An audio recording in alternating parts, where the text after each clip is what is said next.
You're right.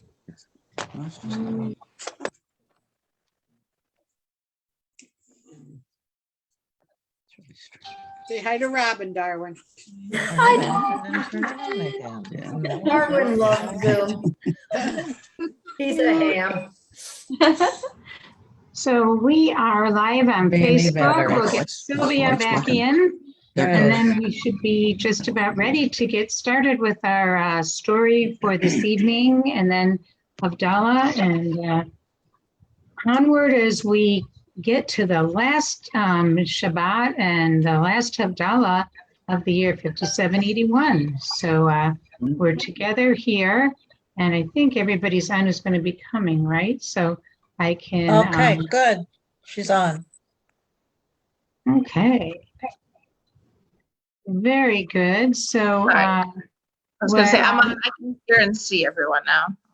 okay, so I am going to spotlight Rachel so that she gets center so we can all watch closely as she tells us a story.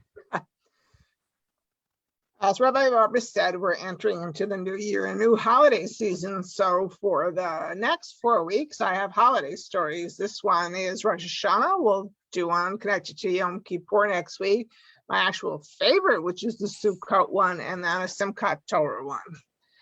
So this is a story based on Bialik's Midrash, and it's a little different than what we've done before because we rarely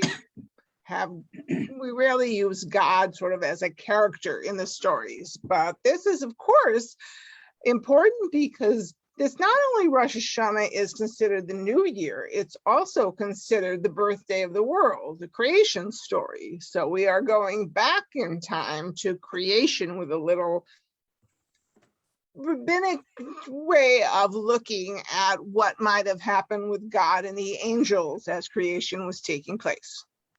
So God was putting the finishing touches on the world, and the angels who were hovering nearby were admiring all the new creations. What's your favorite thing? One angel asked another. Oh, I don't know, said the second one. It's all so wonderful. But I guess my real favorite thing is probably that big night light in the sky. I think God calls it the moon, said the angel. Yes, it's pretty, but my favorite thing is that curved thing with all the colors on it. You know, the one that happens in the sky after a storm. I love the way all the colors blend in each other. And I love the way you can't really see its beginning or its end. It's called I'm pretty sure it's called a rainbow, a third angel interrupted. Now me, I love all those little colorful plants that grow out of the ground. I love the way they start as seeds and then they grow and then they make more seeds, which grow into more of those plant things, which makes more seeds, and it will just go on forever and ever. Flowers, said God. They're called flowers. Yes, all of this is good, but there's still one thing missing. Missing, the angels said in surprise. What could be missing? The world is perfect. They flew to the base of God's throne to listen more closely with their wings flapping softly. What's missing, God said, is man. Man, they all said at the same time. What's man? Man is not a what, God explained. Man is a who. Man is the whole reason I created the world. I'm glad that you like the moon, but it hardly matters to you whether it's night or day. God turned to another angel and said, the rainbow is nice, but it doesn't matter to you whether it rains or not. And to the third angel, God said, it doesn't matter to you whether a seed grows or not, but all of this will matter to man very much. Now the angels, instead of being calmly sitting there, were all kind of nervous. They flitted back and forth and were whispering to each other. Then finally, one angel asked God defiantly, this man, why exactly do you need to create him? God said, I will give man a soul and wisdom so he can help me finish creating the world. His soul will enjoy all the splendor of the world, and his wisdom will bring fairness and justice to the world. The angel of justice perked up immediately. Oh, great man, then. Yes, by all means. But the angel of peace looked worried. Well, if you give man wisdom, he'll think for himself. And thinking for yourself leads to arguing. Don't create man, it'll only make war. The angel of forgiveness did not agree. Let man be created. Because of his good soul, he will choose to be kind and generous. But the angel of truth spoke most harshly of all. Give man a choice, and he will probably choose to lie. Now, while all the angels were busy arguing back and forth, God basically kind of ignored them and created man. So then God turned to the angels and said, you're all very wise, but man's wisdom will be even greater than yours, and I will show you how. So the following day, God arranged every kind of beast and bird and flower before the angels. God then asked the angels to name the creations. They couldn't. They merely whispered and murmured together, and then finally they fell silent. Then God called to man. At first, man didn't answer either.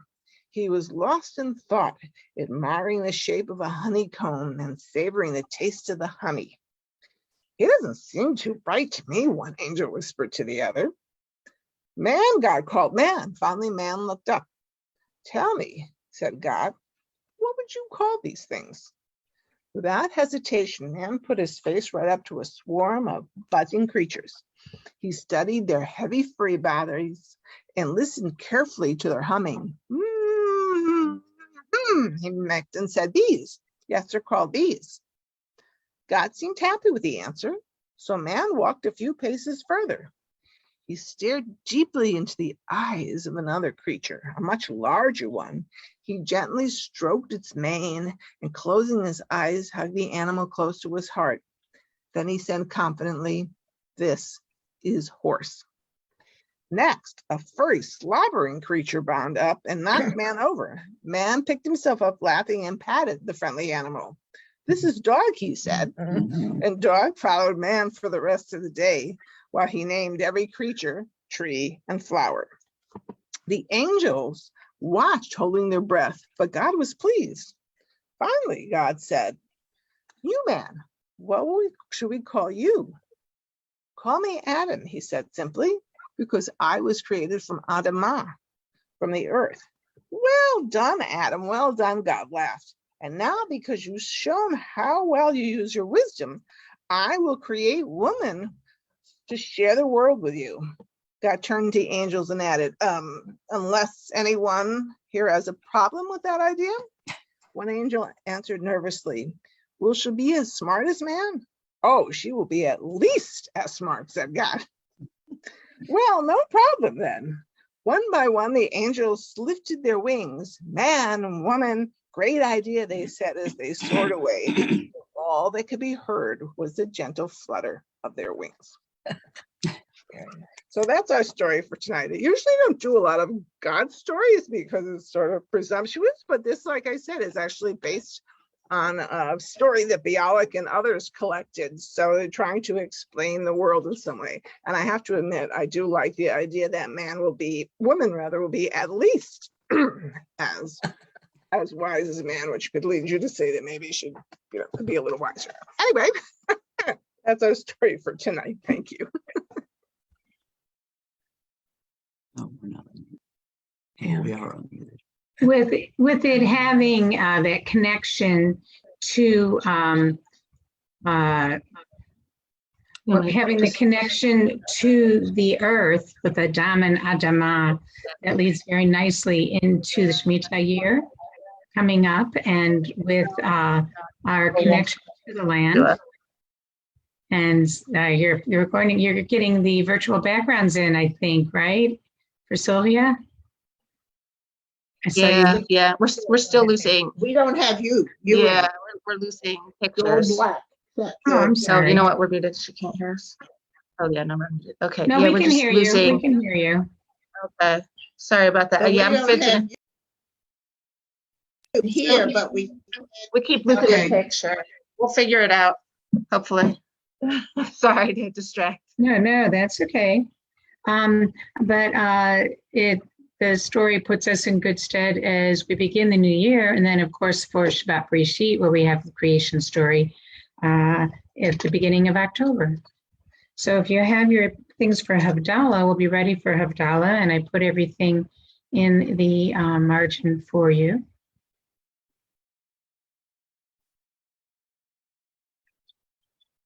And the Torah portion that I didn't talk about last night, because I talked about Labor Day, for this Shabbat has been Netzavim, which is the Torah portion for that we read on Yom Kippur. So we'll get time to hear it and think about it then. So we'll light. I'm going to 1 second. I'm going to move my fan a little bit, or my candle's going to go crazy.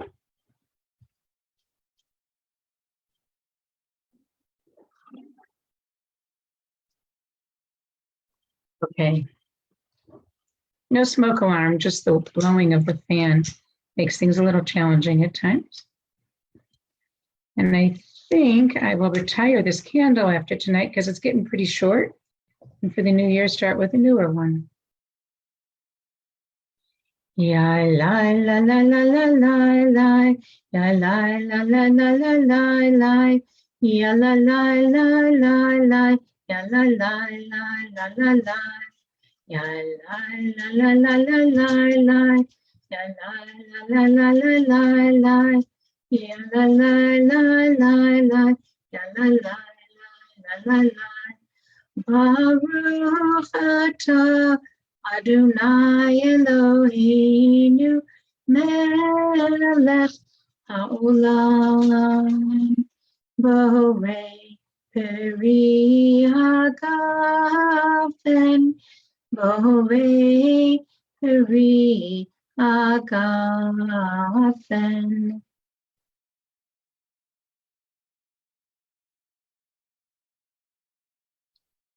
Ya la la la la la la la, ya la la la la la la la, ya la la la la la, la la la la la la. Baruch atah Adonai Eloheinu melech haolam borei minei v'samim.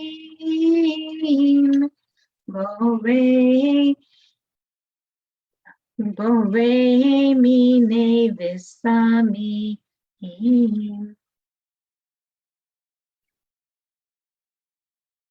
Ya la la la la la la la, la la la la la la la la, ya la la la la la, la la la la la. Baruch atah Adonai Eloheinu melech haolam hamavdil ben kodesh lechol beino lechoshech ben yom hashvi'i v'sheshet yemei ha'aseh. Baruch atah Adonai hamavdil ben kodesh l'chol. And now I'm going to go back to the blessing over the candle because I went in the wrong order. So we've sanctified all of it, but now we get to highlight the candle. Ya la la la la la la la, ya la la la la la la la, ya la la la la la, ya la la la la la. Baruch atah Adonai Eloheinu melech haolam borei me'orei ha'esh borei me'orei ha'esh. We make the distinctions from Shabbat to the rest of the week, and we will use it again next Shabbat, and then at the end of Yom Kippur to celebrate Yom Kippur from the rest of the year as well. So when we're ready and ready to move into the week, we're ready to put our candles out in our wine or our juice.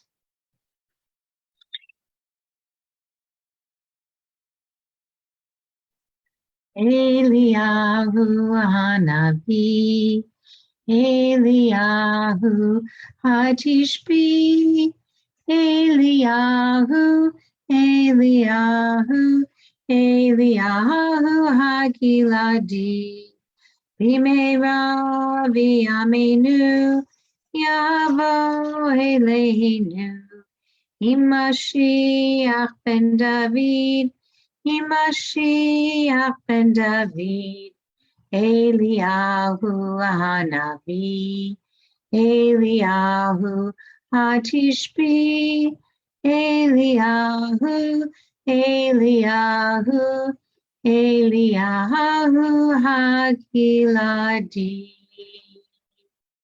I invite you to unmute and to join me in singing Shavua Tov.